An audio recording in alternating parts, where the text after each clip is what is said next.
bring in the consultant to discuss it. I think that the principal thing is that it's defined what the OPEB liability is at about $18 million in town and school inclusive.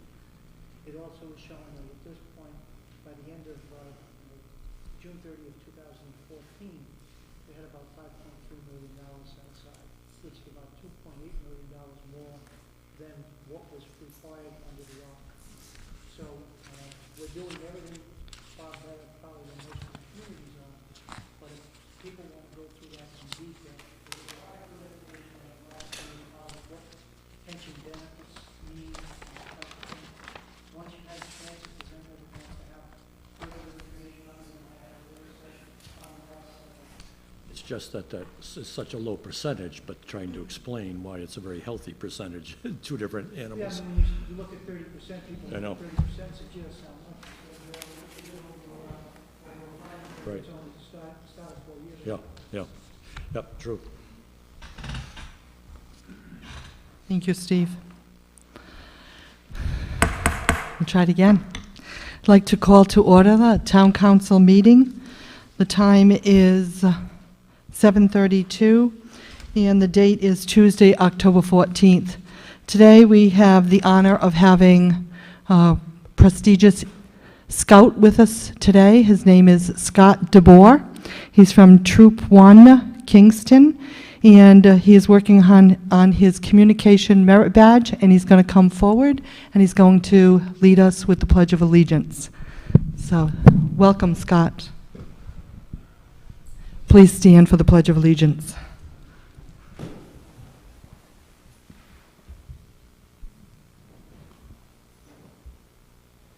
I pledge allegiance to the flag of the United States of America and to the republic for which it stands, one nation, under God, indivisible, with liberty and justice for all.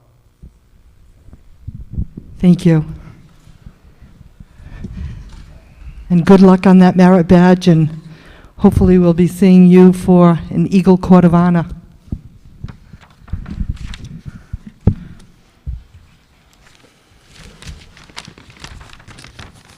Dale, could we please have the roll call? Council President Whaley. Here. Council Vice President McAtee. Here. Councilwoman Healy. Here. Councilman O'Neill. Here. 4 members present. Councilman Donnelly is absent. Thank you, Dale. We also have approval of minutes of previous meetings. We have the work session of September 22nd, 2014. I move approval of those minutes. Second. Motion and a second. All in favor? Aye. Opposed, abstention, motion carries 400. We also have the regular session of September 22nd, 2014. I move approval of those minutes. Second. Motion and a second. All in favor? Aye. Opposed, abstention, motion carries 400. Would any counselor like anything removed from the consent agenda? Hearing none, I move approval of the consent agenda. Second. Motion and a second. All in favor? Aye. Motion carries. Next item on the agenda, page 2, is licenses. We have a resolution granting a victualler license to SWT Limited Liability Corporation doing business as Saltwater Tavern, 195 Main Street, Wakefield, Rhode Island, subject to issuance of a certificate of occupancy. Application by Daniel Calitri, his member, and it's 292 Prospect Road, Wakefield, Rhode Island, and this is a new license.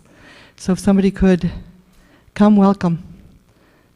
Mr. Kenyon. Thank you. I'm John Kenyon, attorney for the applicant, SWT LLC.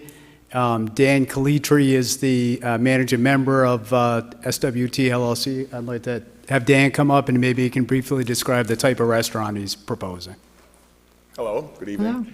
My name is Dan Calitri. I've lived here my whole life, born in South County and all that. The restaurant we want to have over there is a seafood restaurant, mainly. Saltwater Tavern will be the name of it. Try to make it a nice place right here in downtown Wakefield and a little different than what it was, and make it work. So Dan, just for the record, have you entered into a purchase and sales agreement with I have. the owner of the property? Yes, I have. And this is at 195 Main Street? Yes, And the owners are Antonio and Catherine Malo? absolutely, yes. And did they operate the Italian Village there for a number of years? They sure did. Ate And- there many times. You're proposing to continue a restaurant operation? Absolutely. And what type of food are you going to focus on? Seafood, and there'll be some Tex-Mex in there, and good burgers. And what's your professional background? I personally own Seafood Unlimited since 1994. I've been in the seafood business since 1981. My company now is located in the north end of Narragansett in the industrial park. So you should be able to get some fresh seafood? Yeah, I think we're going to get the fresh seafood there. That's kind of the whole premise. All right, do we have any questions here from the town council? It- Let's start with, it was Jim who had his hand up, just a slight second before Carol. Okay, thank you. John or Dan, purchase and sale is basically, it's sealed, it's not subject to the council rules this evening? Are there contingencies in the purchase and sale contract? I don't know, I didn't prepare it. It's subject to it, I'm being told. Okay, subject to The transfer of the, later we'll be doing. specifically the transfer of the liquor license? Yes. Okay, thank you. Carol? The Seafood Unlimited, Yes. is that in, right near Bonnet Shores as you go down to Yes, the it's in- oceanography school? Yes, Oh, yes. exactly. It's in the same building as Clipper Seafood, but we're on the left-hand side. Oh, We're really not a retail per se. We have been selling restaurants in the last year and a half or so locally. We've been working with a company called Trace and Trust. Yep. So the seafood is like traced from the boat right to the table. We've been doing that, but really we're a wholesale seafood distributor. So I get stuff from, so All you over. don't own the Clipper? I do not own Clipper. We own the other half of that building. Oh, okay, thank you. Other questions? Jim? Sorry. Sorry, I just want to refer to Michael Yeah. a second. I have a question. John, Mr. Calitri's going to open and do business when, beginning when? We hope to get in, and we hope to open by St. Patrick's Day if we can get the renovations. So then, Done. any vitrilling license you approve would be effective December 1 then? That's correct. You don't need it between... We don't need it No. between now and then. No, sir. That's correct. That's correct. And we can grant this victualling license prior to the public hearing? Okay. So with all that said, I move approval of new license A. Second? Jim, did you have any question? I was answered, okay. Effective December 1. And second again. Okay, so we have a motion and a second. Any further discussion? I just want to ask if there's any comments from the public before we take the vote. Okay, ready to vote? All in favor? Aye. Opposed, abstention, motion carries 400. So good luck. Thank you. Which then brings us to page 9. We have lots of items on the consent agenda. But page 9, I'm going to open the public hearing. This is a public hearing relative to an application for transfer and expansion of a license to keep and sell alcoholic beverages in South Kingstown in accordance with the general laws of 1956 as amended as follows. It's a Class B victular liquor license, transfer of a Class B victular liquor license from Italian Village Incorporated at 195 Main Street, Wakefield, Rhode Island, by Antonio Malo, President, to SWT LLC, doing business as Saltwater Tavern, 195 Main Street, Wakefield, Rhode Island, by Daniel Calitri. Member and expansion of a liquor service area to the first and second floor dining areas and outdoor seating in accordance with a special use permit granted by the Zoning Board of Review on May 21st, 2014, subject to filing of the off-site parking agreement and land evidence records and as further defined in a site plan on file in the town clerk's office. Said transfer and expansion is contingent upon the issuance of a certificate of good standing from the Rhode Island Division of Taxation, compliance with all town ordinances and regulations, and the payment of any municipal taxes and user fees and arrears to the town, and correction of any fire code violations, and satisfaction of all claims. So at this time, Steve, do you have anything to further add before I open the microphone? No, I think it's the applicant's responsibility to present, and if there's questions, we'll bring those at that point. So I don't know who's going to do the presentation. Thank you. Once again, John Kenyon, attorney for the applicant. Thank you. With me tonight is, you've already met Dan Calitri, Scott Sogard's a restaurant consultant. He's handing out a package with some information to the council members. We're here tonight on the request to transfer the Class B victuals license from the Italian Village Inc. to SWT LLC. There are two things that we're proposing tonight or requesting. One is the expansion of the interior dining area. We're not increasing the size of the building in any way, but they are rearranging the floor area, so that requires the expansion of the liquor service inside. We're also proposing an expansion of the liquor service to the outside to permit 30 outside seats, and that also requires approval from the council. We received the special use permit from the zoning board, which did a number of things. One, it legalized the existing kitchen on the second floor, which had been there for years. We also received permission for the liquor expansion, both inside and outside with that approval. At this time, I'd like to have Mr. Sogard come up and testify as to the need for the proposed expansion. Excuse me, John, I just have a quick question. Do you have extra copies for our town clerk? I have a couple large copies that I can refer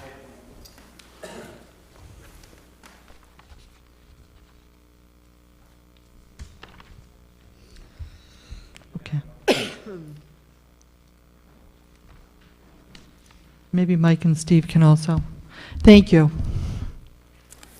Hey, yeah, the package that you have is this drawing here. I don't have an I'm easel. sorry, does Mr. Sogard need to be sworn in? No. If you could just state your name for the Okay, record. Scott Sogard. And could you describe your occupation to the board? Yes, I'm a former restaurant owner. I owned a number of restaurants throughout New England, and now I consult and help people with restaurants, and I've been working with Mr. Calitri now for about a year planning this, and we're pretty much in concert with the plans we're presenting. We're very much in concert. And I'd like to just explain a little bit of how the service would work at the restaurant. So you have in front of you this drawing here, and what we had was the surveyor go out and measure the sidewalk, and he got it down to the fraction of an inch here, and we had him draw in the tables, and what you'll see here is. You're being taped, so he's asking Okay. if he can approach to show you, but Or does he want to show it to the cameras while we have this in front, or whatever works for you? Do we Okay. have some kind of I a can stand he could explain put it. this on? Yeah, I can go ahead and explain. If you look to the right where it says proposed stairs, you'll notice those two red dots. The way that the customers, the clientele would come into the restaurant would be up these proposed stairs, and then at that point, they would be taking a right. Actually, they'd be going straight, and you see that dot with the table, that is a host or hostess stand. So at that point, they'd enter this foyer right at D, where you see the D, and then they would then be seen by the host or hostess that then seats them throughout the entire restaurant, whether it be upstairs. The reason that person is there is because there's a stairway here. If they decided to go upstairs, if it were a private party, they could say, your party's waiting for you upstairs, and they would just go on up. If they decided to go in the restaurant, then he or she would seat them throughout the restaurant. If they decided that they would like to sit outside, then that person would then take them down the stairs. You'll see there's stairs on the controlled side, on the controlled liquor service side, where then they would go back down the stairs and then seat them at these tables that are then up to the property line. And the property line is outlined in red. So that's the owned property. And then the green represents tables. So this first table is a table of 2, and then 4, 4, 4, 4, 2. And then going around on the other side, if the person were inside the restaurant and decided they wanted to sit on this side which is the sunny side on Columbia Street, the host or hostess would then merely walk down these stairs and take a right and seat them at these smaller tables. And they're 17-inch tables, which I've measured. They're the size of cafe tables, people to have coffee or light lunch. They're not huge tables, but they're perfect for 2 people. And they would then be still in a controlled area for liquor service. And the reason I say that is, having opened restaurants in a number of different states, some states are more concerned about the area being enclosed. Vermont, for example, is very stringent on everything has to be locked down, whereas I've provided a number of pictures of East Greenwich and other areas, and though all the pictures I've provided are in Rhode Island, and as you see, La Mauseria has it more controlled, but in some cases it's just open, and it's just more of a European style as opposed to more of a controlled style. We've chosen to take the more conservative approach and control the entire liquor service area.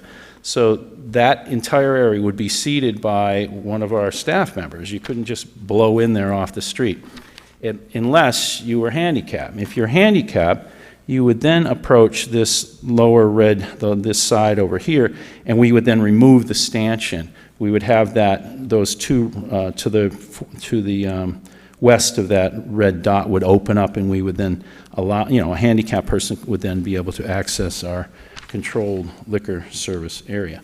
Scott, can I just stop you for a minute? Where are you saying you would open it up? Right where it says, Are we talking about There's a somewhere letter between C. C and D? yeah, there's a Okay. letter C right near there. So that could open up. So we were never asked or required to put in this handicap. We just decided it's a smart thing to do, because right now, there's no one handicapped can get into the restaurant. So at our cost and our impetus, no one asked us to do this, we're putting in this handicap ramp, which is labeled D, and then in doing that, we then are able to put a stairway off of that. At the same time, we're offering the seating, the alfresco, the cafe seating inside this controlled area. Now, if you look to the Columbia side of this drawing, you'll see the words limit of overhang. So that is where the surveyor actually measured where the existing overhang is of the building. So right now, Mr. Molo's building slants out, and there is a wooden Cape Cod shingled awning that overhangs much further out than the area we'd be asking to even have our service area. This little odd-shaped area in gray, that's an added-on. It wasn't part of the original building. It's an added-on bay window, and it's that we're removing to then have better flow. So the service would go down these existing stairs, controlled off to the left, take a right, and then they would service these small tables and then exit back up. So that's what we're proposing to do is have this outside area seasonally. It's weather permitting. If certainly it wouldn't be as warm as inside, so that would make it likely seasonal. But the way the sun works on this site is these tables over here are... You're pointing to the Columbia Street The tables? Columbia Street tables would be really nicer. They're smaller, but that would be nice romantic seating with the sun setting. It's a little quieter on that street than on on Main Street. But if you look at throughout the state, certainly Newport, they're all over out there. But even up the street in East Greenwich, that's Post Road. That's Route 1. That goes to the Key West. So they're sitting on that road. And in this particular case, there's less traffic on this Main Street. We would then be controlling it with this where the red line is. The initial proposal is more of a hard barrier with planters. Right now, our existing awning exceeds this area. So I think you just walked out there and looked at the awning. Well, actually, the plan shows the existing awning, Oh, I'm sorry. doesn't it? This is the awning it exceeds, right? This awning, yes, it shows in gold here. So we would be, I The think he drew. gold Yeah, the gold. around the tables is actually the existing awning that's on the building On the now. front, Right, on thanks, the John. On the Main front. Street And then side. just to clarify, because they might be a little Right, confused. right. You're no longer going to have the front entrance at the front of the building, that you're going to come in on the side On the there. side, that's right. So we'd come in on the side, and the front would then be more cafe dining. And how wide is the sidewalk This sidewalk At that point- it's. from building to the? If you main street? see near, where the arrow is near C, and you see the 3.6, that's 3.5 feet, and then the table is 24 feet. So at this particular spot, it would be 5.5, 5.6, and then it varies a little bit as it goes along, so. So it's about 5.5 feet of property from the building to the property line, where the Yeah. tables would be placed and also the staff would service them? Right, it's 3.6 off the property line here, and then the table is 24 by 24, this particular table.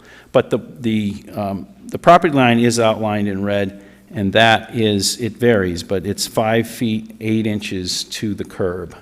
So from where you would have the barrier to the curb is actually 5 feet, 8 inches, or 5.8 feet. You're asking the hard questions, John, I know this. To the curb, 5.8 feet, 3.1 feet interior, right, so.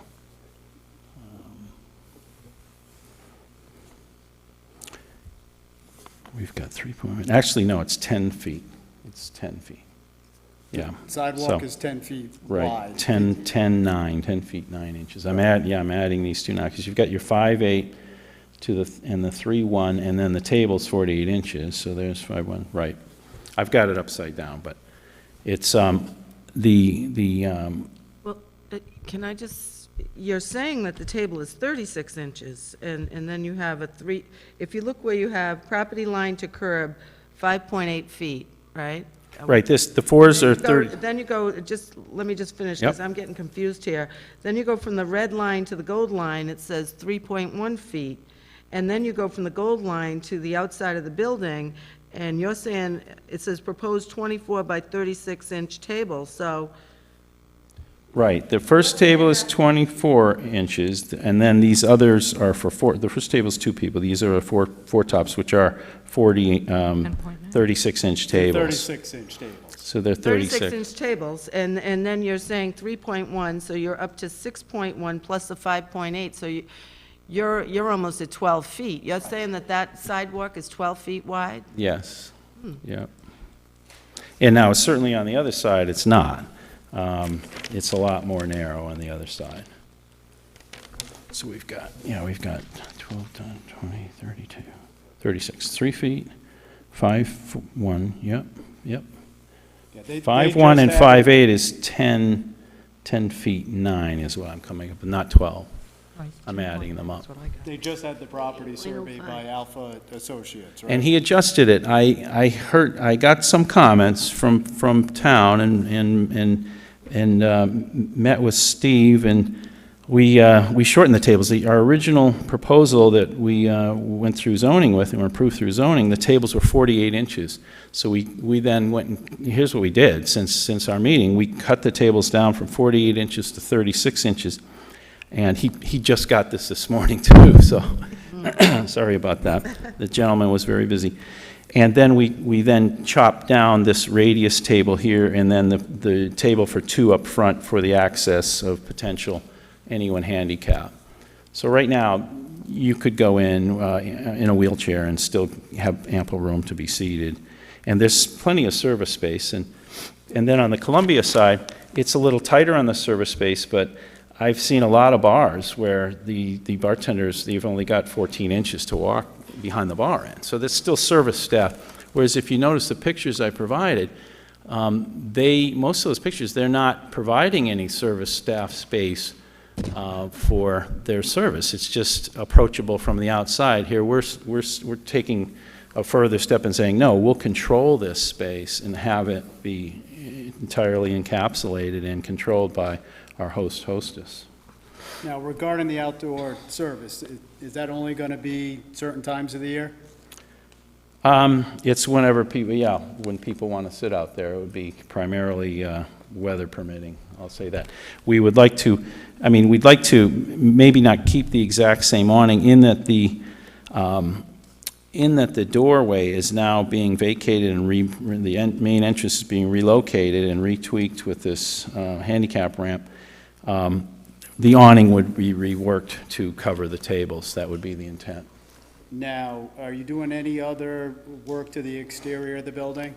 Yes, in front of these tables, one of those pictures, you can see that there is a window that opens up, has little planter boxes, and yeah, so that's kind of where we're headed. The building is old. It used to be a tack shop way back, and there have been additions to it. It's not a historic building to my knowledge at this time, because it's been modified a number of different times.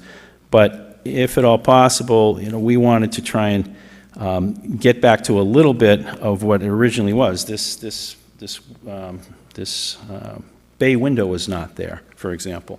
And now there's this awning, which is beautiful, and it might be too expensive to carry that around the whole building, but we would like to tie into that and bring the awning out over these tables.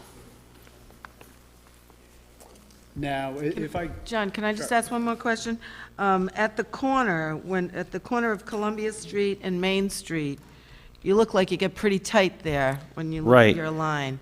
That I mean, it doesn't look like you could barely get by, I mean. Right, and we're not, that is our property line, and certainly there's so much room there if we were permitted then to go beyond our property line, which a number of the pictures and the examples have done, we then, wouldn't be that squeezed there. But even with that, we've provided separate independent access and egress over here for these tables to control the liquor service area.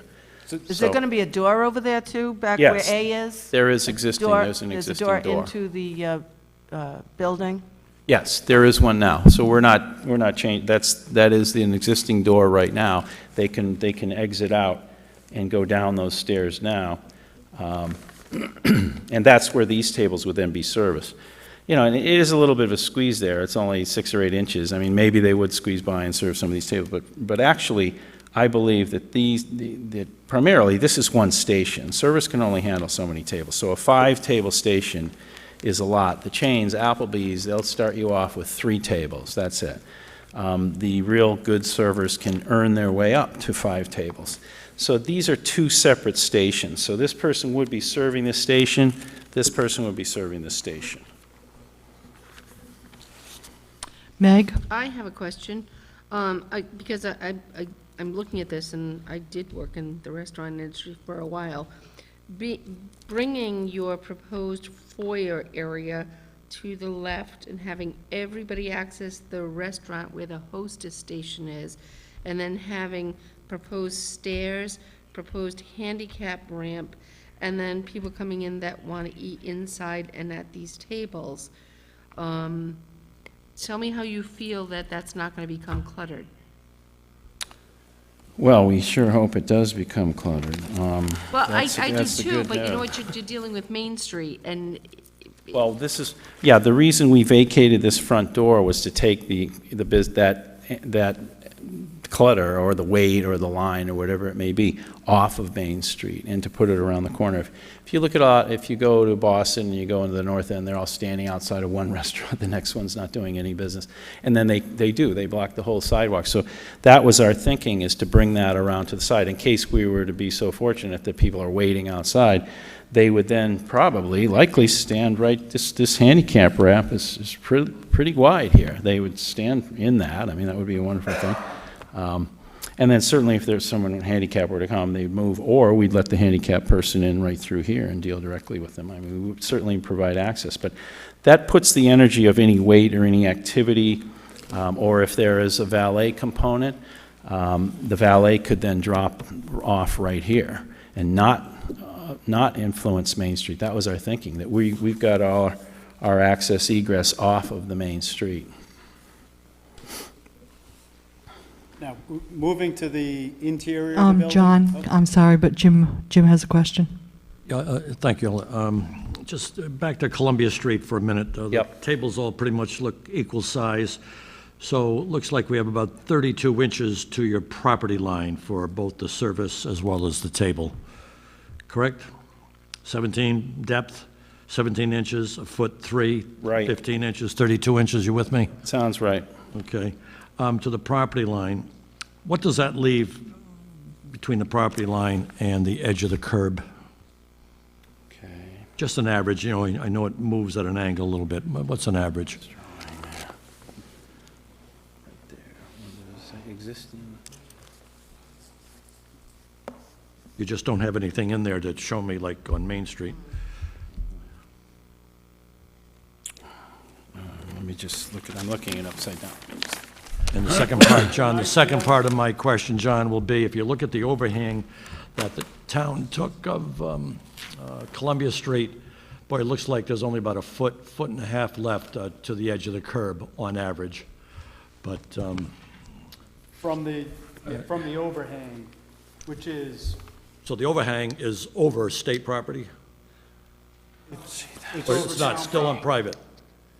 But that is a roof line, so that's not blocking the access. Right, no, I fully understand that.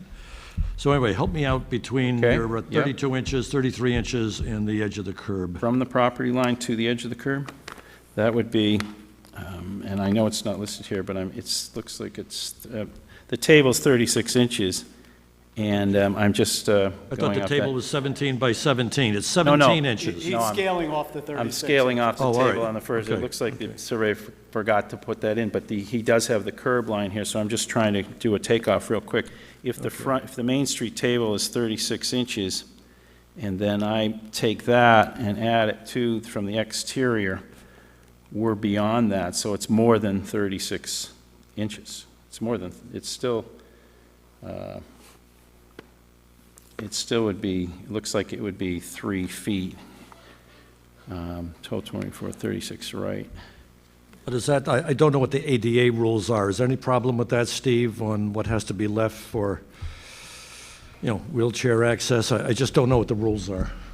I can address that a little bit, and if you, from what I've been told, and certainly, like Boca Code, maybe it changes every year, but what I've been told is as long as you provide like-kind seating, in this case, we'd be providing the seating for the handicap outside, clearly. We're adding a handicap ramp that hasn't been at the building ever, and we're just volunteering. Scott, I appreciate that. I'm talking about just pedestrian traffic, Right, no, we not wouldn't involved. provide handicap seating over there. No, he's- no, what but he's- what he's Scott, I'm asking talking about, is there John, enough help him room out. for wheelchairs along the town sidewalk, if we have? Right.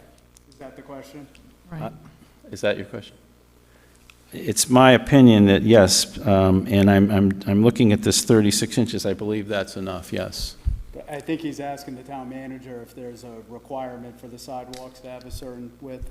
Or I didn't know if Vin Murray might know what, 36 inches is what we would need for handicap accessibility.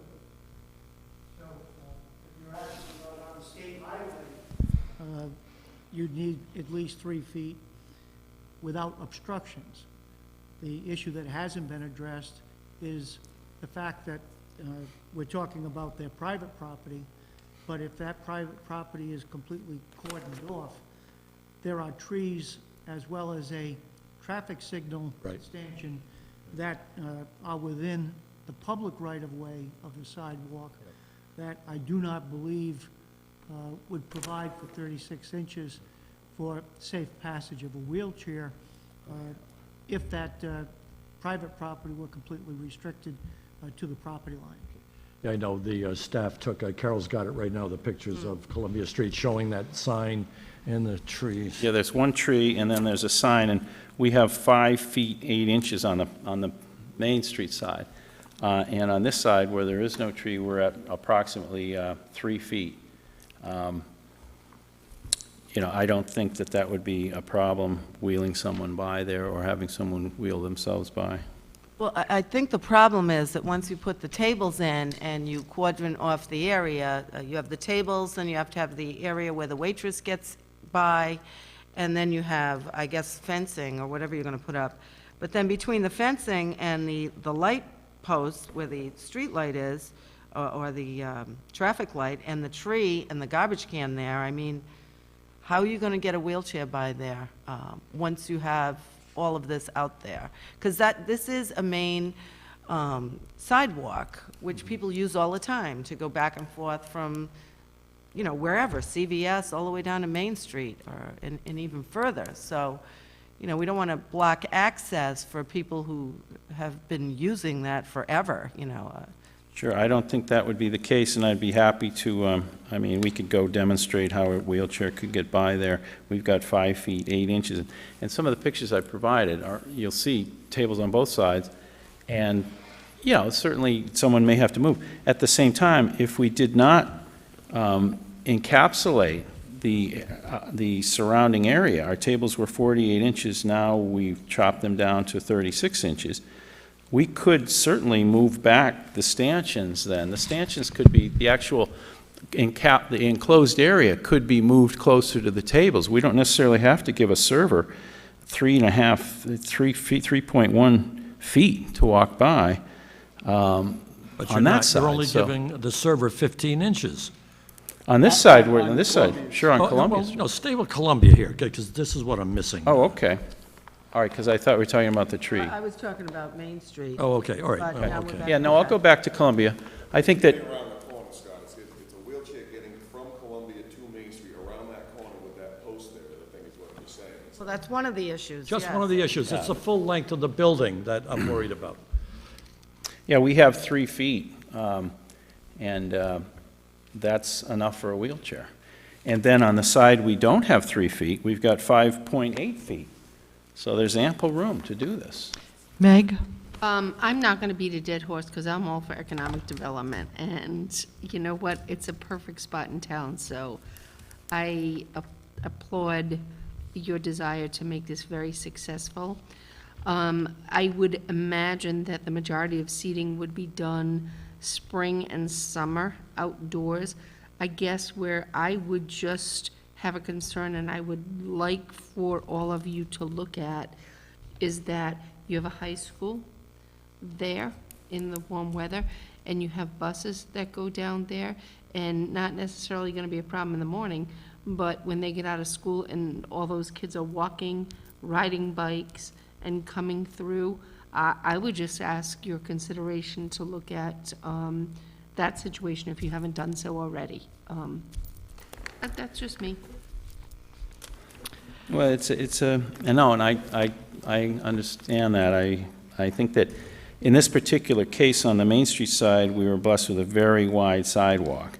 And then on the less traffic Columbia side, from our property line, not from the tables. I mean, if we didn't have this self-imposed barrier here, that would then, Columbia side's the one that's gonna get hit, because that's where the kids walk from high school. That's the one that's gonna get hit. That, where the crossing guards are, that's where the crossing guards are as well. So I would, that's only a consideration I would ask. I'm not saying I wanna take anything away from you or change anything, because it's not gonna be, full year service and the kids aren't in school in summer. But when they are in school, they all get out at 2 o'clock, it's gonna hit your lunch traffic.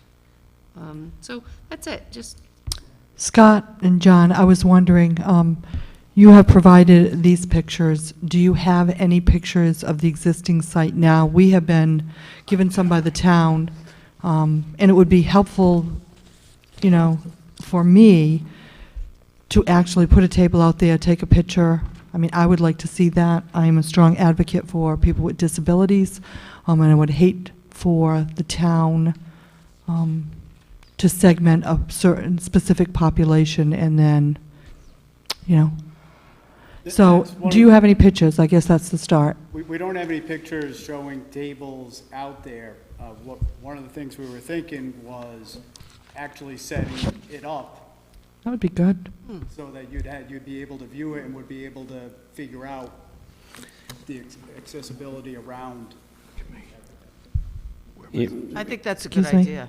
it would be a little different in that the building right now ends, we're creating this, pretty much this extra space here with this foyer being pushed more to the left, so the existing building, this new foyer would be added, but other than that, it would be straight across. There's a doorway here and the tree, but I think if we could show where we're going to put the stanchions. That would be great. I mean, if That you would give set you some something up, idea of I'm what sure, excuse me, John, if that could be set up, I'm sure that this town council would even take a site visit over there and look at it. You know, we're in town constantly, so.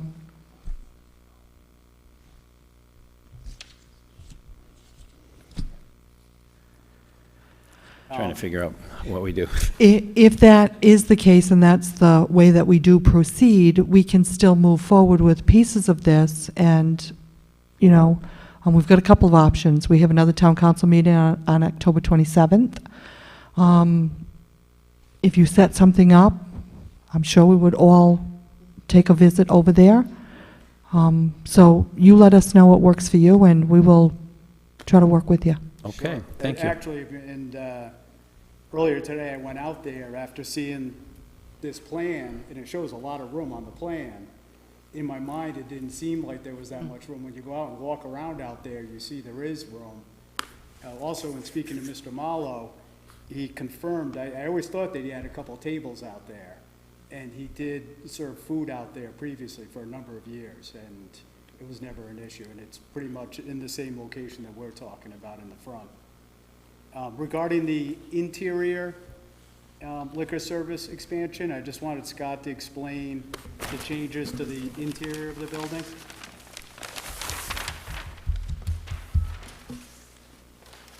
Okay, that would be, that's this page here, the downstairs.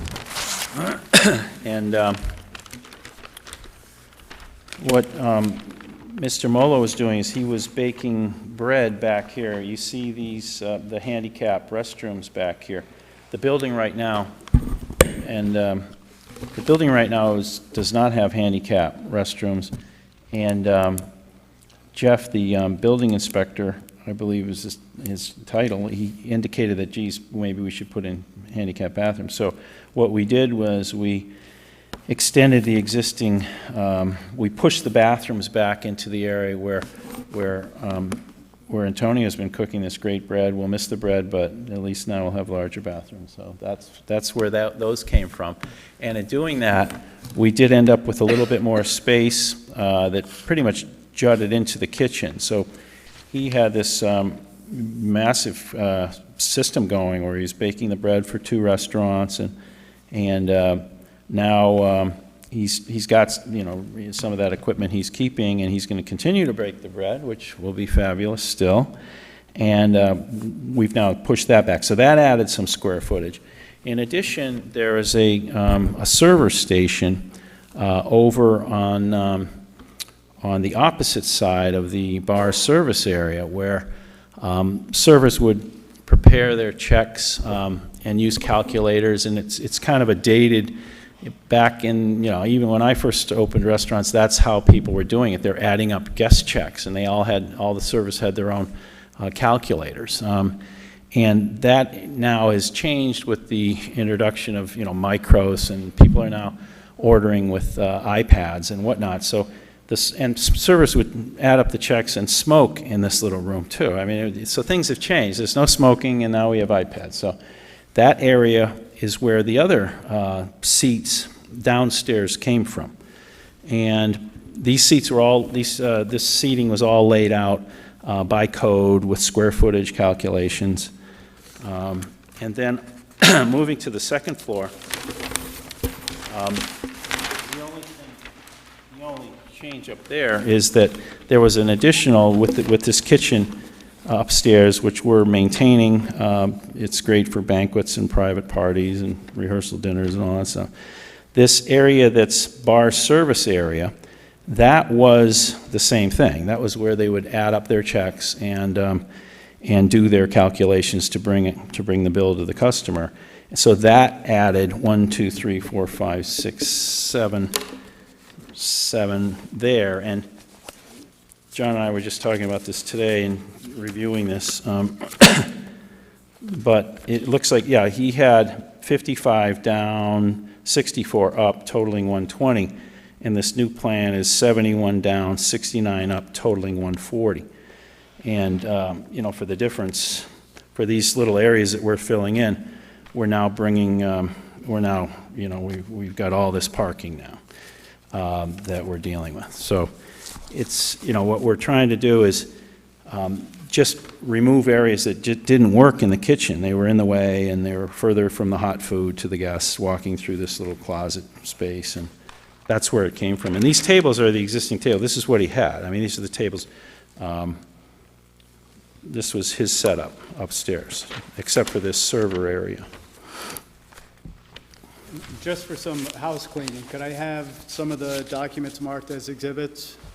Could I have the site plan marked as applicant's Exhibit 1, and then the photographs in their entirety as applicant's 2?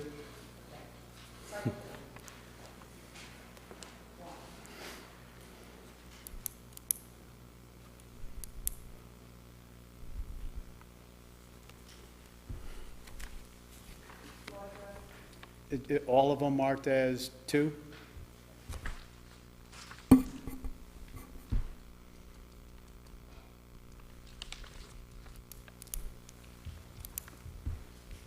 Any other questions?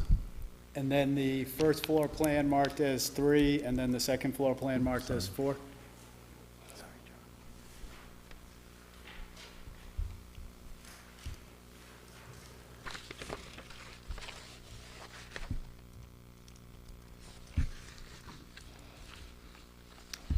Carol, and Carol, before you start, can I see those photographs, please? Thank you. One of the things I wanted to ask, you were talking about the windows, like, I think you referred to the North End a few times, and you're obviously looking at Federal Hill and East Greenwich, and many of those restaurants, the windows just open up and you're suddenly practically outside. But just let me go one step further before you say no. It is a narrow sidewalk on the Columbia Street side. And I don't know if you were planning on having those type of windows on that side, but it does give you the feel of being outside. And I completely understand why you'd want to have outdoor dining. We are a tourist town. Certainly people love to sit outside in the warm weather, especially we have the bike path and tourists and all of that. And I'm just thinking you could, if you had those kind of windows on the Columbia Street side, almost achieve the same thing without actually putting a table on the sidewalk if it turns out there's not enough room. And most of us, I just can't imagine, to be perfectly honest with you, putting tables on that side. It just seems very narrow to me. I mean, like you said, John, you've been out there now and it looks bigger to you because now you're looking at it in a different light. I mean, I've walked by there many times and wouldn't think you could put a table out on the Columbia Street side, but, maybe I'm wrong. Maybe I need to walk by there again. Well, that's a very astute observation. Tight squeeze. No matter how you look at it, it's a tight squeeze. Okay? That's a more narrow sidewalk. That's why these tables, we're putting strictly, they're 17-inch tables, just a place you could rest your coffee cup or your glass of wine, have a salad, and that's the sunny side. It's unfortunate that the sidewalk does narrow down. We would love tables of 4 out there, and we could actually, they would fit. They just then would not grant, as the gentleman indicated, to have that space for the handicap, then. And we have to be concerned with that. You understand that? And we have room for both. We have room for both the handicap and the tables on that side, and that's why we're going to go and we'll have to cut them. We'll have to custom cut some 17-inch tables. But that's okay. That's what we'll do, and show you that this is how we would service them, and people could still get by. Now, are you proposing the windows on that side also? We're looking. They're expensive, so we're pricing them out now. We're not ruling them out. That's for sure. And if you look at one of the pictures, you see how nice it works with both. Well, you've got not Zuma. with one or the other, with both. Right. This is Zuma, right? This is the Yep. restaurant. You see the how that works, how that interacts. So I've been to all these restaurants. Yeah, so okay. I'm telling you, and I know in the North End that some of the restaurants can't fit the tables out there. Then and what they do, right. if you, I can't think of the name of the places offhand, but yeah, sure, they open it up. you And feel like you're practically outside sitting by the window. So I'm Right. just throwing that out as a suggestion. Yep, thank you. Yep. Jim? If you were going to do it anyway. Jim? Sorry. Yeah, I agree totally with Carol on that. Matter of fact, I'd love to see 3 bay windows, and I mean just wide open windows to give you that feeling of being outside. Sure. Add 2 more bay windows. Yeah, well, But, you know, I'm right-handed, so looking at everything you've done here, I don't care who's here at this table, when you eat, your elbow's out. I've already measured myself. I need 28 inches. You're talking about 17. I am serious, elbow to elbow. Think about that. You gotta have a coffee cup. How do you raise it? Look where your elbow is. So, right-handed people would have to sit on the south side facing north to have that free arm. And I mean, you have to think about this. But I'm absolutely right on that, because believe me, I take up seats and I know elbow room.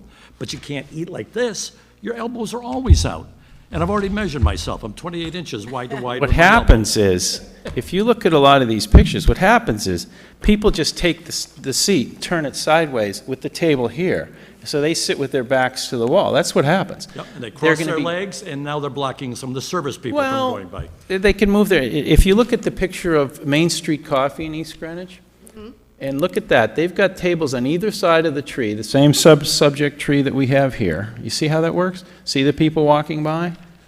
It can all work. What happens at Main Street Coffee, and they have the tables are the same size. Yeah. And what people do, and I go there and have coffee, it's a great spot. And that's what we propose. We want people to be able to sit outside and get some sun.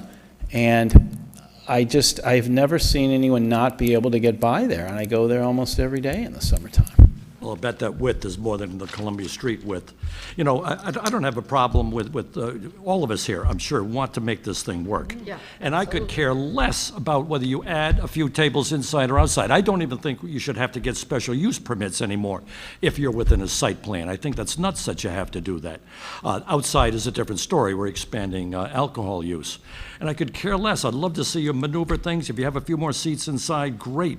It's just this Columbia Street, I really cannot get my hands around it, or my arms. We'll set it up and have we'll you come and over visit there. you. And we'll turn this seat sideways and we'll hopefully hope for a sunny day. That's all we can do.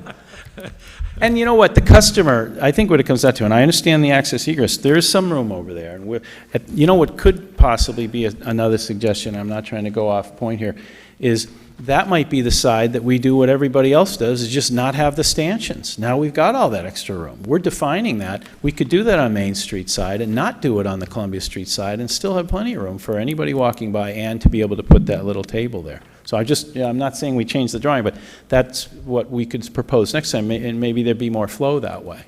But- I just want to know, I don't think we have granted a liquor license to anybody with a wide-open area in town. I think all of the outdoor liquor licenses have been confined and defined by either a fence or a deck, or, I can't think of one, can you, Steve, that we have granted without definitive borders?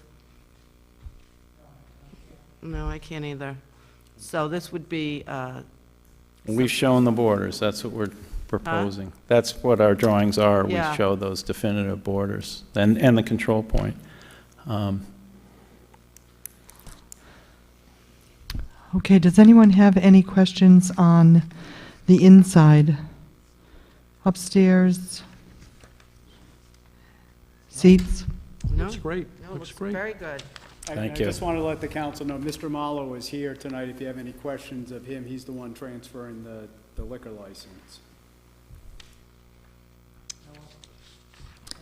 I'd like to have John address one other issue, and that's the issue of parking. Parking. Right.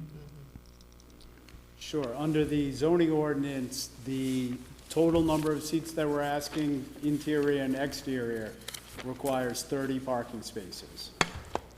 There'll be 9 on-site. There'll be, Mr. Malo also owns the property adjacent to it, to the rear, that has an apartment and I believe it's a hair salon. And he's going to be allowing parking there. We haven't lined that up yet. We're going to do that once these approvals are finalized. We believe there'll be about 5 or 6 available spaces over what's required under the zoning for that lot. And that would put us at between 14 and 15 spaces. We currently have an agreement with Peter Storty to lease 24 spaces from his property. So that gives us a total, right now, we have a total of approximately 40 spaces, Yeah, 24, yeah. But and 30 is required under the zoning ordinance. John, the agreement you have with the Storties, is that what's the term of that agreement? We have a written agreement with them. We're also going to be recording a memorandum of that agreement, and it has in there that if it's revoked by Mr. Storty, then the building official's notified, and we would have to provide parking for whatever those additional seating is somewhere else within walking distance. So the term of the agreement is it just can be revoked at any time by Mr. and Mrs. Storty? Is that the way it is? Well, there's an That's with original term, notice. but then eventually Renewal it is terms. revocable. So what's the original term? The original term is for a year. 1 year? Renewable in 1 year, Well, each year after that, or? we're trying to figure out, right now, we've reserved for the first year more parking than we think we need. We just discussed with Mr. Muller, he said he never had any parking issues. And, you know, here we are talking about all these extra spaces. So what we're going to do is, right now, we would be required to provide roughly 15 or 16 spaces. And we've gone overboard with the 24. That may be adjusted through just reality.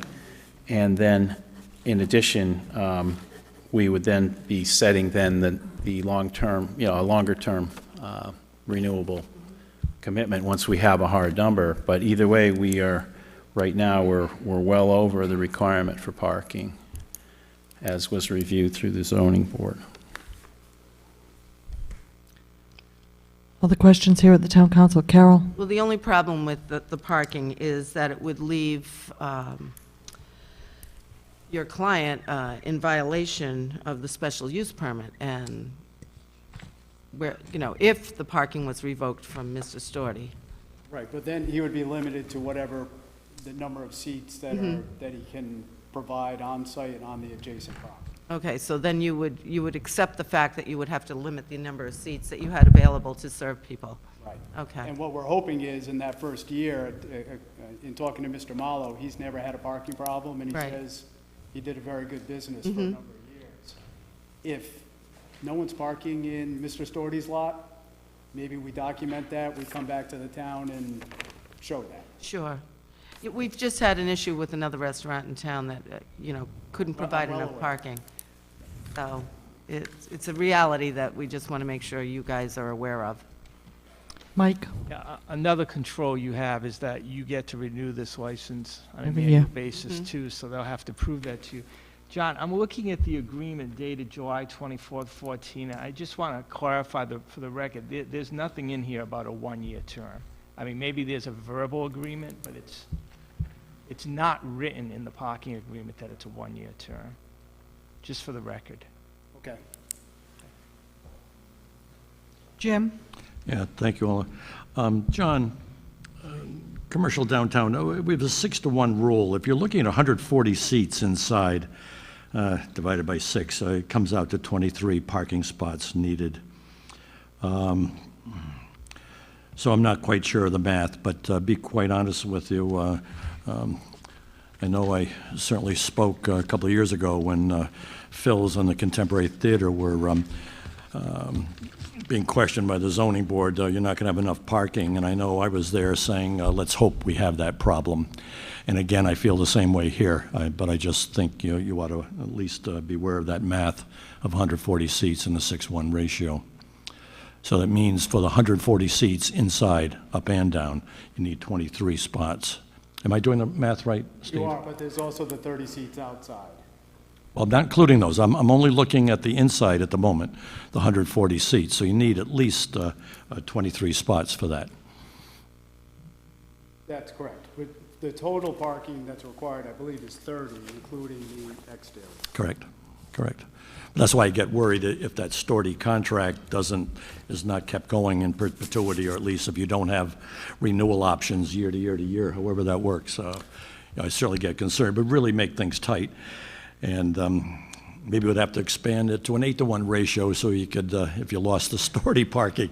But, we want this to work. We're just trying to figure out the parking Columbia Street and all the combinations here, so, all right. Currently, I believe there's 11 parking spaces on the site, but because of the addition of the handicap ramp, they're losing 2 of those. So there'll be a total of 11 on-site, and then... 9 on. I mean, 9 on-site, and then 4 to Yep. 5 on the adjacent. Right. And the reason I even bring this up, I don't mean to be a little aloof here when I'm talking about let's have the problem first, but the seat stuff is all done at a maximum 100% full. Right. I mean, there's always a flow. Well, the way it works is... There's that- always a flow. Exactly. I They know. sit out, if they're going to sit outside, they're not sitting inside, Yep, and yep. it's not necessarily, But that's why I don't mind the ratio being higher, because you always have a flow. You're never quite 100% full. Wouldn't that be great for a half hour, an hour, but things taper off right away, and to be held to that standard is maybe a little too strict. And the upstairs, like you mentioned, would be used for events many times. Probably on slow nights, just keep the downstairs open, weekends, well, that's the thing, get if the whole place going. generally people, a lot of people don't like to go upstairs. There are a couple places in Newport that are exceptions to the rule. If you look at the Red Parrot, there's an Italian restaurant across the street, I forget the name of it, where people do go upstairs. For most part, they'd rather sit downstairs. But there is that upstairs, and there's a great kitchen he put in. I mean, it's a chef's kitchen up there. And our plan would be to, when we have an event, not put the stress on the chef downstairs and let it be serviced, as Mr. Molo's been doing for years. And then if Saturday night, we're lucky enough in July to fill up there, well, great, we serve the regular menu up there.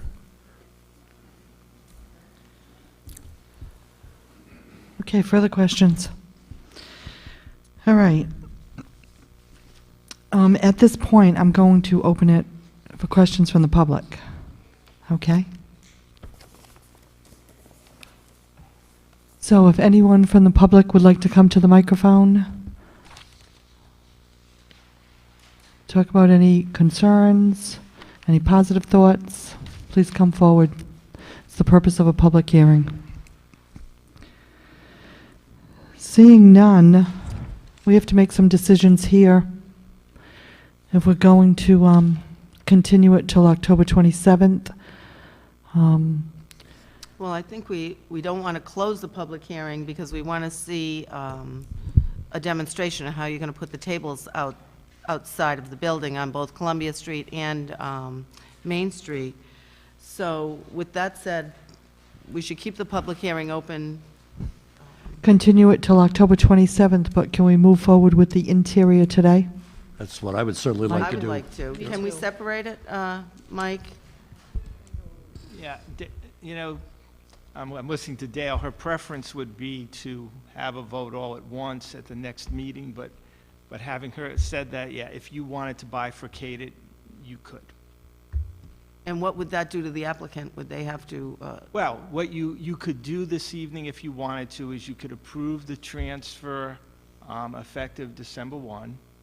You could approve the expansion interior effective December 1, and you would keep the public hearing open for the exterior on the 27th. In the meantime, you would make all those conditions that are in this motion attached to your approvals this evening. Or you could just wait till the next meeting and deal with it all at once. he likes the first one. We hope that we do the outside, we look at it. Right. Yeah. If we can't fit Columbia, we don't. What we can, we do. Okay. Yeah. Let me just see what Jim's thoughts are. No, I was very much in favor of what Carol said, the work session. I'd really like to approve the transfer tonight for the interior. And that will also give them an opportunity, not just to show us the outsides, but maybe solidify this working arrangement with the Stordie people, et cetera, But I would certainly like to be able to help move them along in this process. Okay. So Mike, should we close the public hearing, or are we going to keep it open? No, you I just want to see what Dale's thoughts are.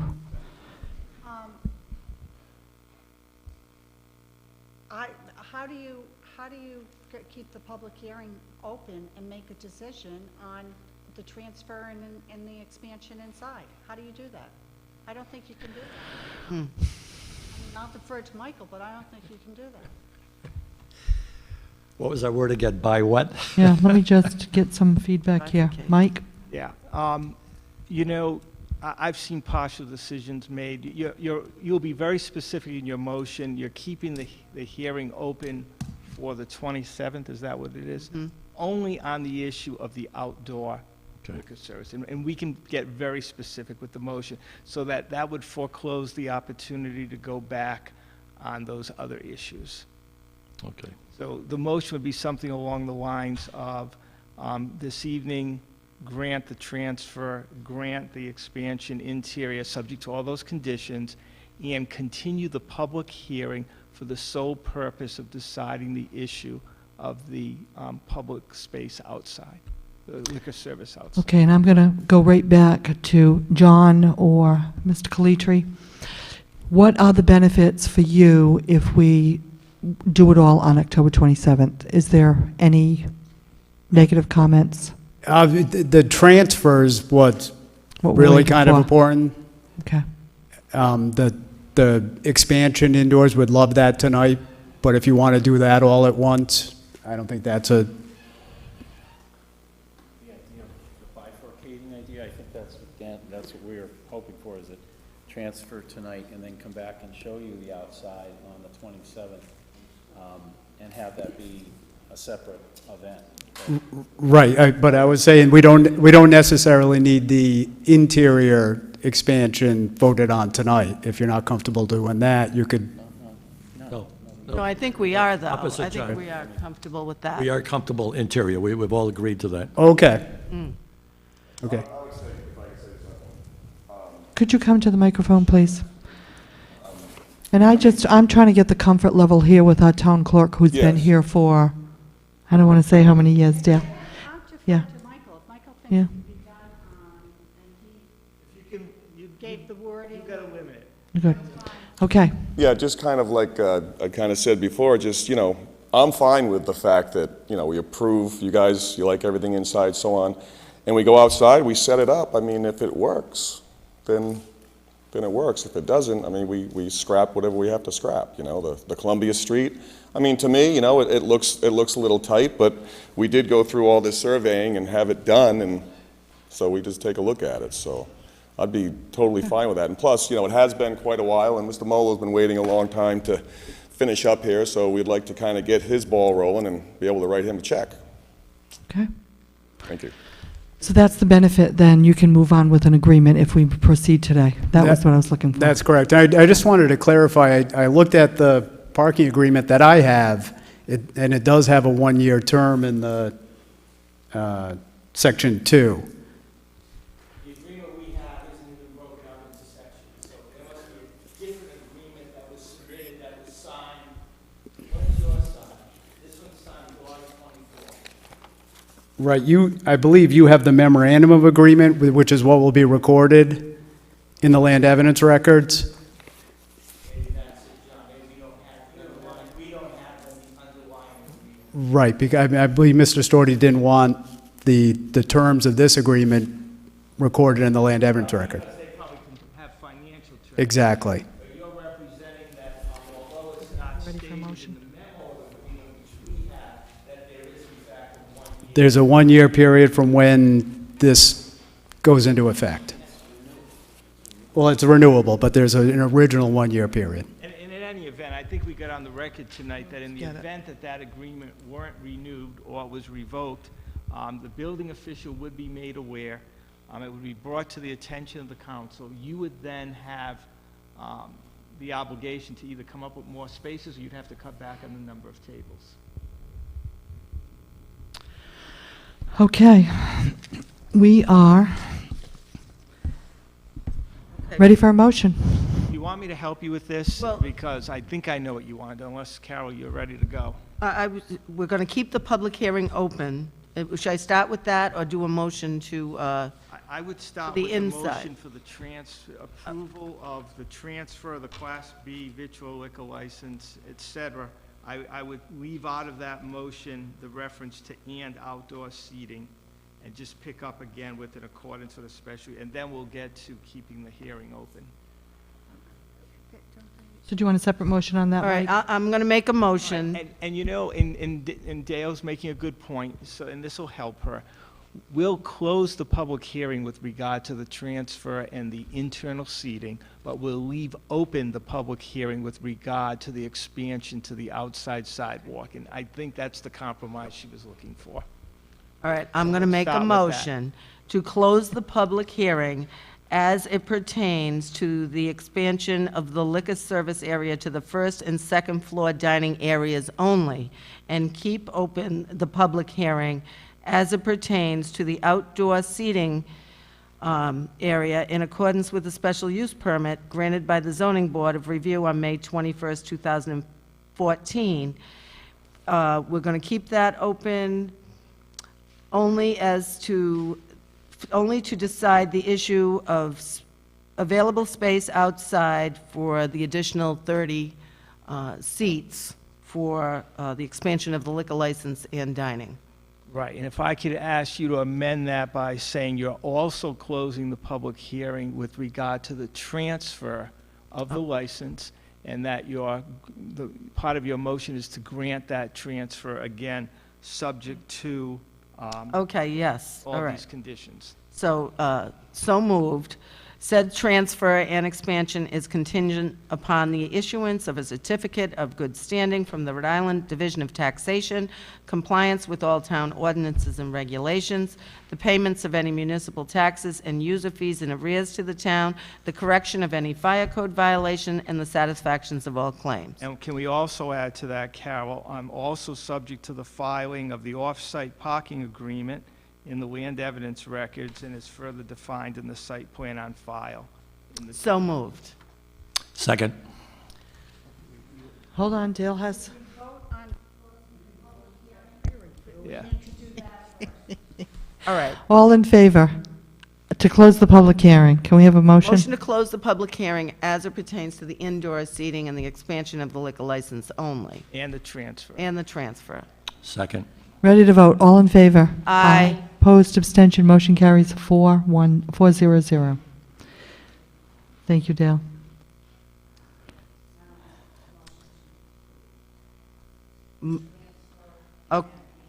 Okay. Motion to approve the transfer First floor, second floor. and the expansion, the transfer and the expansion of the indoor only as it pertains to the first and second floor dining, and the expansion of the liquor license to the indoor facility only. Right, subject to all the conditions set forth in public hearing, item A. So moved. Second. Motion and a second. Any further discussion? Ready to vote, all in favor? Aye. Opposed, abstention, motion carries 400. Now, is everyone confused enough? All right, so she would like one final motion to continue the public hearing to October 27th on the proposed... 27th, right? Yes, on the proposed expansion of the liquor license service area to the outdoor sidewalks.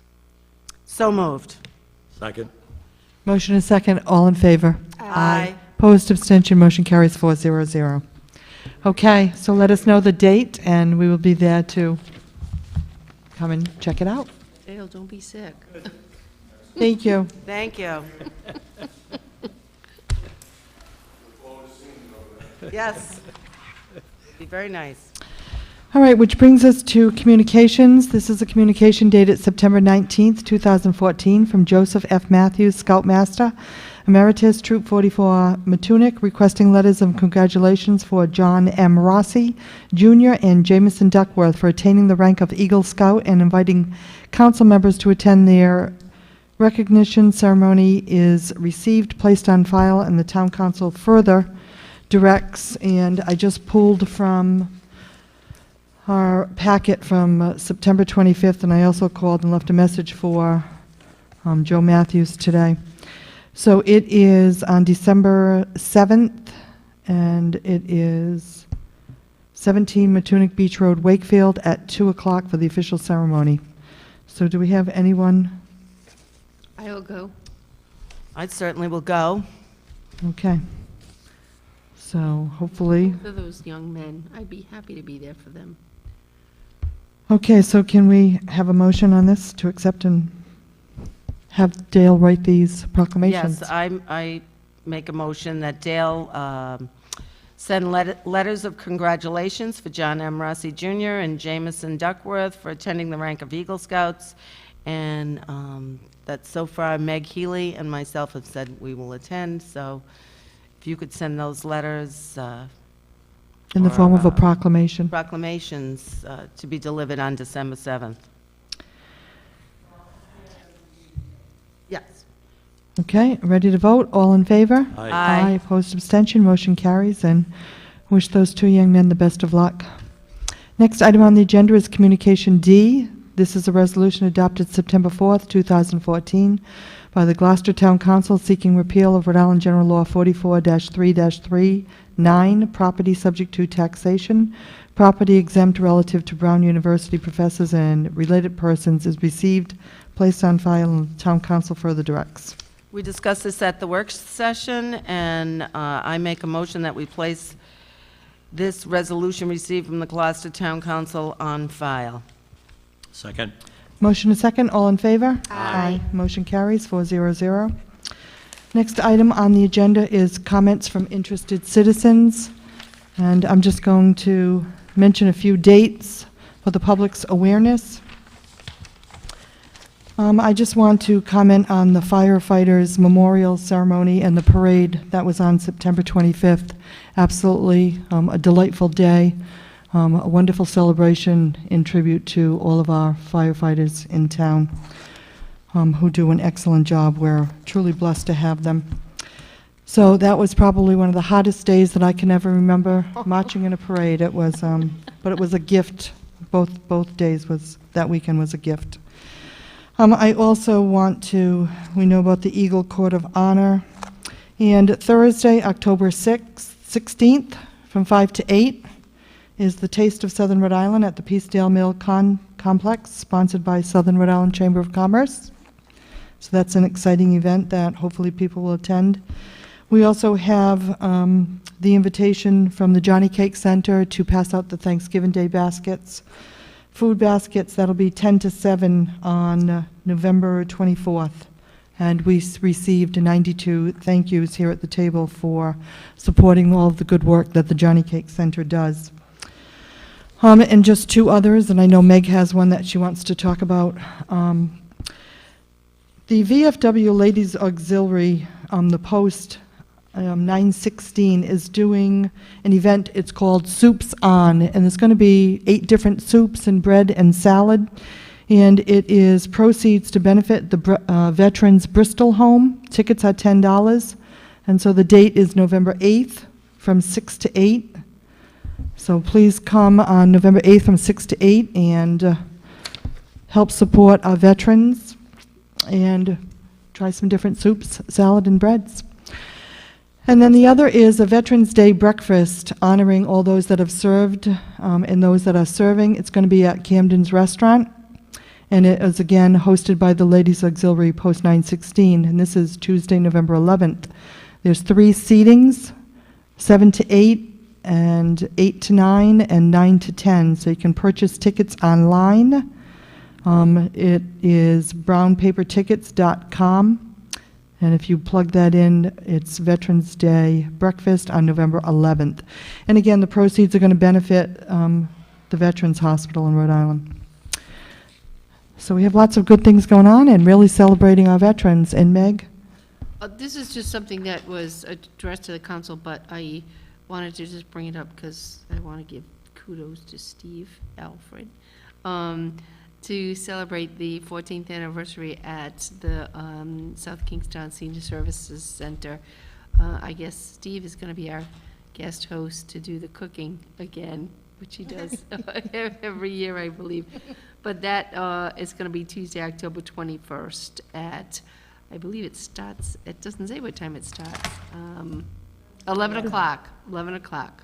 11 o'clock, Yep, dancing so and that's- music, and 12 The the meal. romps will be there, they'll be doing the music, and I've been there a couple of times. It's actually been a really nice activity by the seniors. Comment, Steve?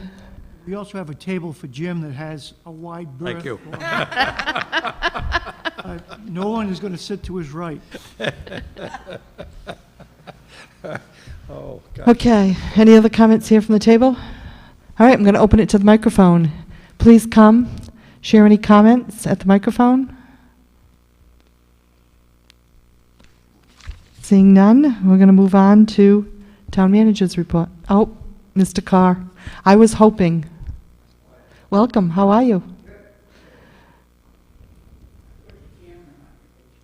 It's kind of spur of the moment for me. I was here a couple of weeks ago, being on the committee for the new facility, and I didn't have, too much to say as far as some comments from the audience.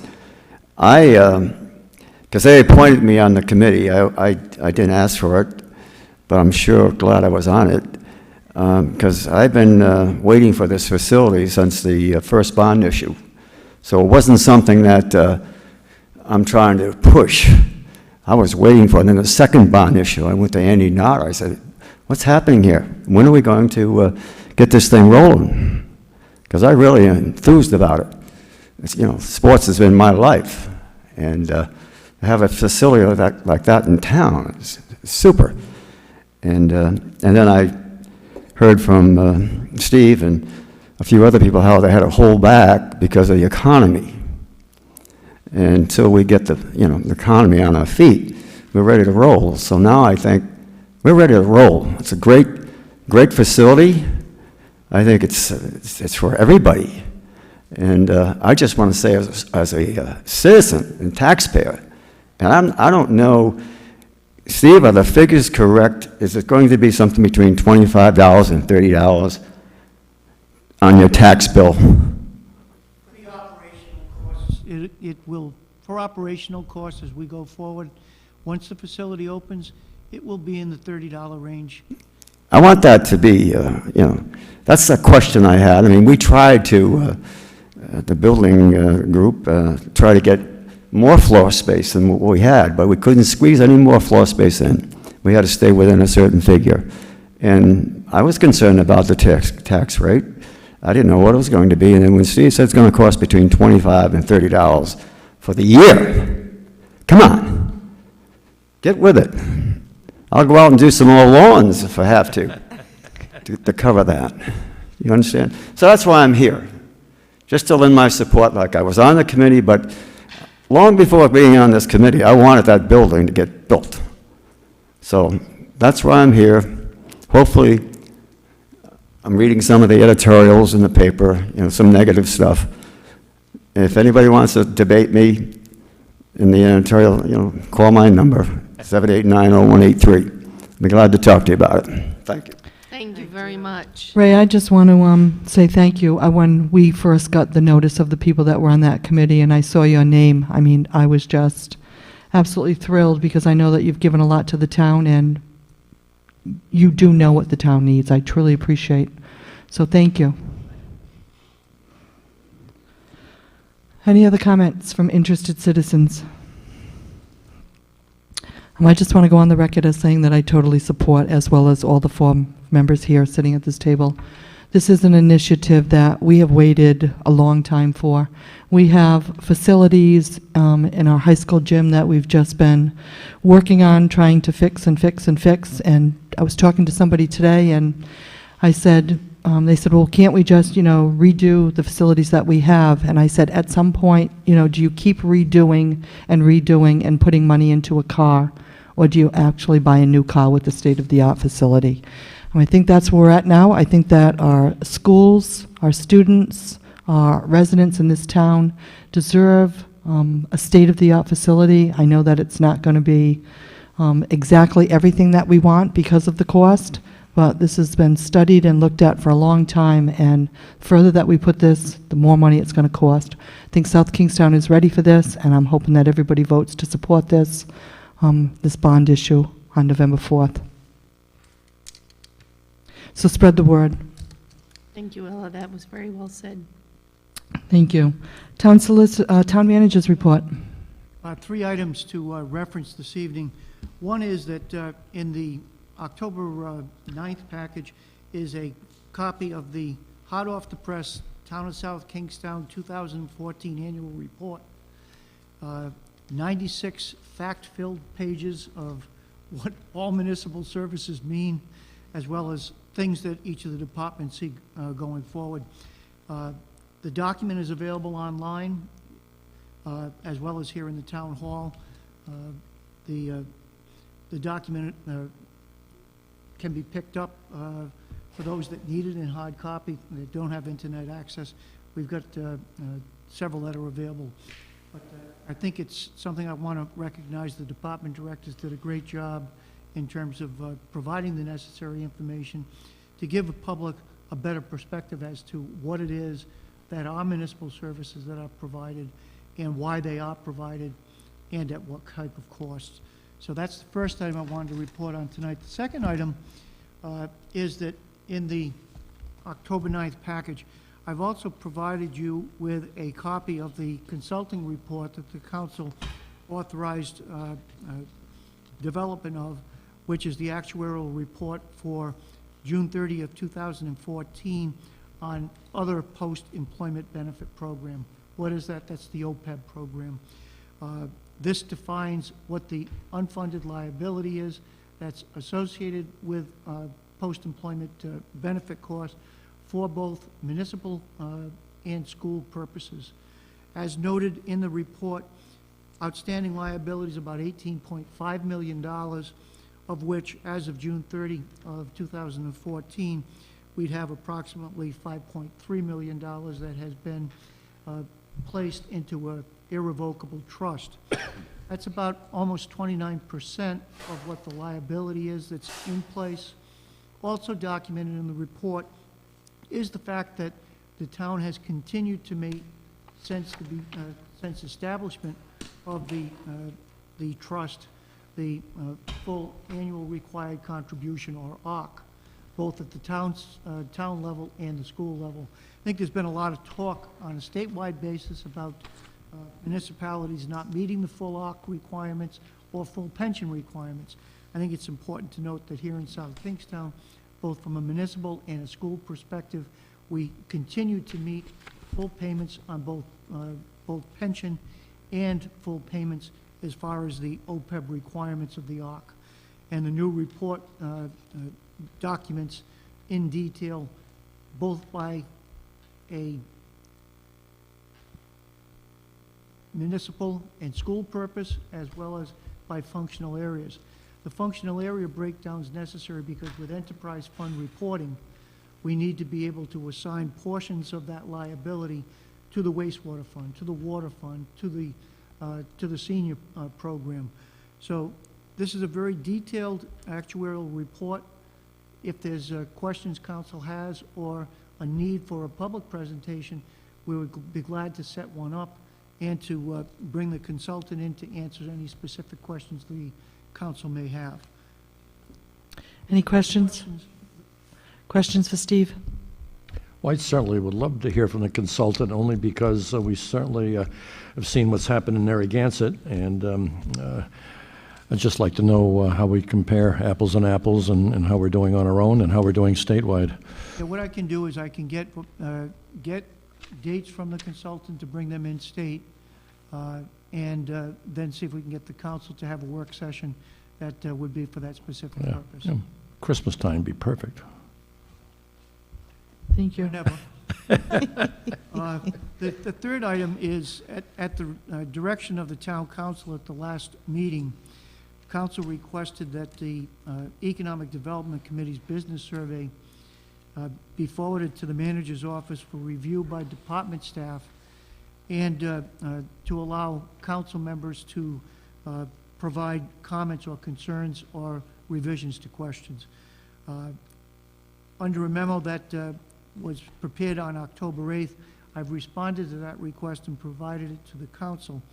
At this point, I'm not sure what else the council wants to do with the report that we've prepared. I think probably best action would be to forward a copy of the document as presented to the council to the Economic Development Committee to gauge their reaction in terms of some of the revisions and suggestions that have been made at the staff level. I believe that they are scheduled to meet this week, so with the council's approval, we can forward this to the chair of the Economic Development Committee for their review and advice. I think that's a great idea, Steve. I think we need to get this over to them, because it looks like a lot of work has been put into it. And, Okay, so we will transmit this on the council's behalf. sure, yeah. That concludes the items that Steve. I wanted to speak on tonight. If there's questions council has on any of the items, certainly I can try to address those questions.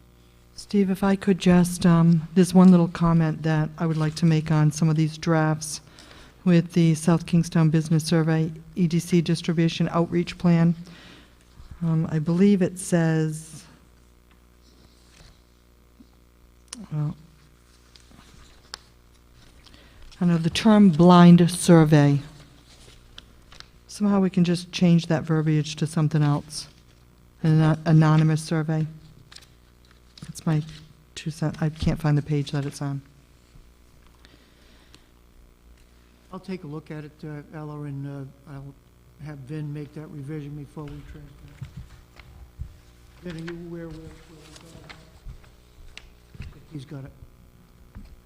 Steve, I just Unless, want, go ahead. I'm sorry, unless, Vin, that is a term that's commonly used in this, a blind survey. I mean, it really may impinge on, I think we can probably work on the verbiage. You agree? Okay, thank you. That was, I think what happened was Vin was using the survey book that he went through graduate school with, which goes back to the 1970s, and there was not the sensitivity at that time as far as that phraseology.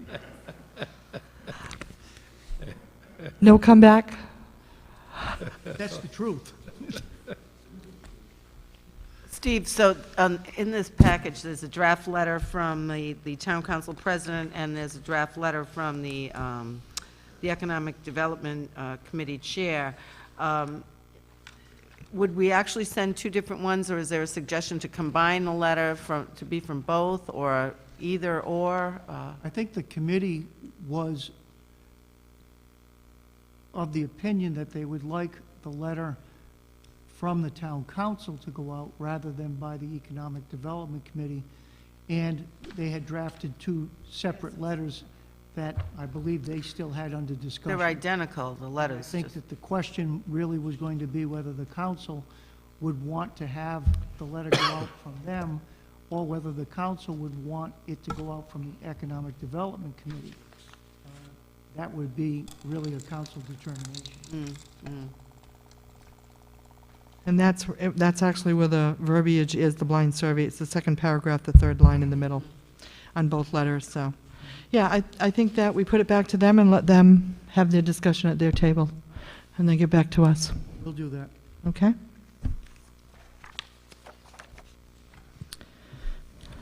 All set? Town solicitors report.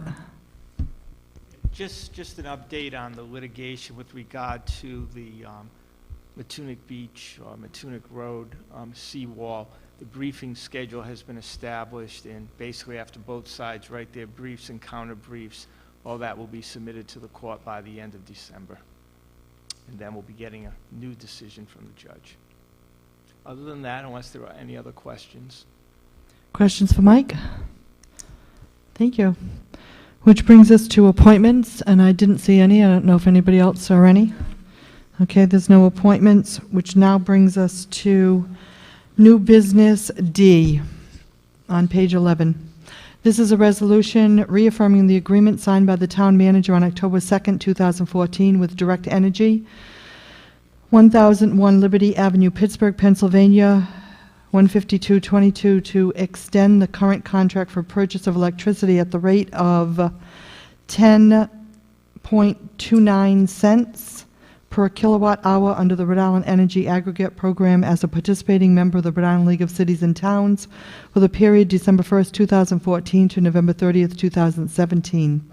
and is further described in a memorandum from the financial controller to the town manager dated October 7th, 2014, and entitled Reaffirmation of Authority to Sign Electricity Agreement on behalf of the town. Steve. As noted in the memorandum from Frank Xavier and in our discussions earlier this evening, I felt that it was in the town's best interest to execute the contract in advance of waiting an additional 2 weeks since we were seeing price escalation. We were able to obtain the price quote for the 3-year contract at the stated rate of the 10.29. When we look at what the Massachusetts fixed rates are for the first 4 months of next year, we're seeing a fixed rate at over 15 cents, and we're seeing variable rates that could exceed 20 cents, and this has been approved through the Public Utilities Commission for Massachusetts. Rhode Island has a slower process, and they will not be establishing what the base rates will be until December. But we anticipate that since a great deal of the cost is directly associated with the energy that is necessary to create the electricity that we will be buying, that we would see costs similar to what Massachusetts is experiencing. Using an energy aggregation program, what our objective is to be able to provide,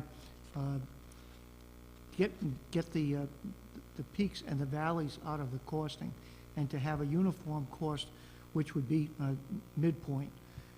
We purchase through all of the different municipal services and approximately $600,000 worth of electricity a year through this type of energy aggregation programming. My concern was that if this price went up to 12 or 14 cents, it would escalate that cost up from the 600 to the 650 range. So I took the initiative to bind the town to that contract, but would like council affirmation of that and approval for the action taken on your behalf. Can we have a motion, please? Good job, Steve. I move approval of new business item D. Second. Motion and a second. Any further discussion? All in favor? Aye. Opposed, abstention, motion carries 400. And kudos, again, like Carol said, glad that you tapped into that, Steve. New business item E is a resolution authorizing an award of bid to Smithco Oil Company, 491 Main Street, Wakefield, Rhode Island, for number 2 fuel oil and for maintenance and service for the town and school department for a 1-year period beginning November 1st, 2014, and ending October 31st, 2015, according to the terms and conditions of the bid specifications listed here in this agenda with the prices listed, and further authorizing the town manager to negotiate a price cap if determined to be in the best interest of the town, as further described in a memorandum from the financial controller to the town manager dated October 7th, 2014, and entitled Number 2, Fuel Oil and the Maintenance Service Bid Recommendation. The prices stated that you've just read are really the existing year's prices, and they'll be continued at the same rates. We did go out for a proposal. We received 5 different proposals. The lowest qualified bidder continues to be Smithco. I would note that the council resolution also provides the manager with the authorization to negotiate a price cap with Smithco. If we were to accept a price cap, it would mean that we would be paying an extra 10 cents per gallon, but it would limit the maximum price that we would pay for oil during the course of the extended winter season. As I mentioned in the pre-session, we purchase about 16,000 gallons of oil a year, and 70% of that is purchased during the cap period. So it's important for us to look at, but unless that cap price is substantially lower than what going price is, it may not be worthwhile. We've gone with it, I think, in one of the last 3 years. We've made money on it 1 year and lost money on it 1 year. So I've got until December 1st to make a decision if you provide that authorization. And at this point, the oil prices should be down considerably from what we were experiencing in the current year. Thank you. So glad to see that we're staying with the local business, Smithco. And I move approval of new business item E. Second. Motion and a second. All in favor? Aye. Motion carries 400. New business item F is a resolution authorizing the purchase from Taser International, 17800 North 85th Street, Scottsdale, Arizona, of Taser equipment and supplies in the amount of $16,038.96, along with the execution of a 5-year Taser assurance plan agreement in the amount of $10,250 for a total overall cost of $26,288.96. And as further described in memorandum from the police chief to the town manager dated October 8th, 2014, and entitled Bid Recommendation Taser Equipment. The base contract that you're authorizing tonight is for the acquisition of 10 units, 10 Taser units, as well as the holsters and the cartridges that are necessary to use the equipment. The overall cost will be $16,038.96. This is a proprietary acquisition. Taser is a sole source provider of this type of equipment. What we're also recommending and requesting authorization on is for purchase of the Taser Assurance Plan, which is really the initial warranty for the first year, as well as the extended warranty for the next 4 years. That cost is at $2,050 a year, inclusive of the first year. So in the first year, we're actually paying for the cost of the units plus the warranty extension. That provides in-house servicing of equipment and loans if necessary, if things are out for any type of repair. This is in accord with the capital improvement program that was adopted by the council for the 2014-15 year, where we budgeted $18,000 for the purpose. I'd recommend approval as presented by the chief. Thank you, Steve. I move approval of new business item F. Can I second it with a question? Sure. I just had a question because I did read this, and it said that the prospective life on these is proposedly 5 years. So in purchasing the warranty, I just want to make sure that if we have these maybe for 7 years, if that warranty would still be in place or would... Part of the assurance program that we're buying, I think, provides for some of the replacement items, but there is going to be repurchase requirements as we go forward with the units. A lot of it's also going to depend on the wear and tear that it gets within the department. So we can't give you any real good indications as to how long we think it'll actually be in service before replacement. Okay, I was reading it, and that question came to mind. Okay, that's a Second. motion and a second. I Second. think it was it Carol and Meg? Or Carol and Jim, Oh, actually. well, Well, Meg did a maybe second, second with a yeah. question. Carol and yeah. Jim, okay. Yep, Carol made and the Jim with the motion, I question from second. Meg. Ready to vote. All in favor? Aye. Motion carries.